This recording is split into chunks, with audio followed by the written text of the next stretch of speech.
विधान परिषद का चुनाव 9 अप्रैल को था। मतदान पूरी तरह से शांतिप्रिय तरीके से संपन्न हुआ। आज 12 अप्रैल है। आज मतगणना शुरू हो चुकी है सुबह 8 बजे से। हम इस समय जिला अधिकारी कैंपस में है, कलेक्ट्रेट सभागार देख रहे हैं। सामने मतों गिनती हो रही है। आपको बताना चाहेंगे कि 9 अप्रैल को जो चुनाव हुए थे, भारतीय जनता पार्टी से रविशंकर सिंह पप्पू और समाजवादी पार्टी से अरविंद गिरी मैदान में थे। अब देखना ये होगा कि परिणाम क्या आते हैं। वैसे खास तौर पर चर्चा का विषय ये है जनपद में कि भारतीय जनता पार्टी यहाँ से चुनाव जीतेगी और वहीं समाजवादी पार्टी के भी लोगों का दावा है कि हम चुनाव जीतेंगे।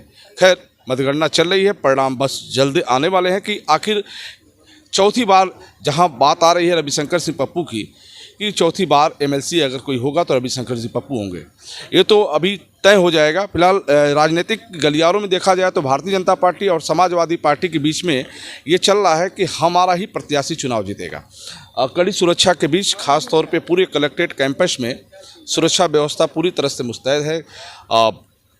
विभिन्न जनपदों की फोर्स, एसडीएम, सीओ, एसपी और डीएम, तमाम लोग, पीएससी के जवान, रैपिड एक्शन फोर्स भी यहाँ लगी हुई है और मतों गिनती जारी। जैसा कि 2623 मत टोटल यहाँ पे थे, जिसमें से करीब 2500 वोट मत पड़े हैं। 2500 मतों में कौन सा चेहरा सामने होगा, ये परिणाम आने के बाद चलेगा। एक बार हम आपको बताना चाहेंगे कि 2003 की बात हम कर रहे हैं। 2003 में जब पूर्व प्रधानमंत्री चंद्रशेखर जी यहाँ से लोकसभा सांसद थे, उस समय उनके पपौत्र रविशंकर सिंह पप्पू समाजवादी जनता पार्टी से चुनाव मैदान में थे, जबकि उस समय मुलायम सरकार थी और उस समय समाजवादी पार्टी से उस समय तत्कालीन जिला अध्यक्ष संग्राम सिंह यादव के बीच, यानी रविशंकर सिंह पप्पू सचपा से और समाजवादी पार्टी से संग्राम यादव के बीच रोचक मुकाबला रहा।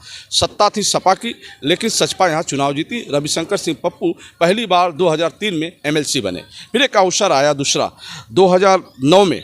उस समय बहुजन समाज पार्टी की सरकार थी और बसपा सरकार में और बात करें तो बसपा सरकार में भी रविशंकर सिंह पप्पू एमएलसी हुए। फिर 2016 की बात आई। 2016 में उस समय अखिलेश सरकार थी उत्तर प्रदेश में।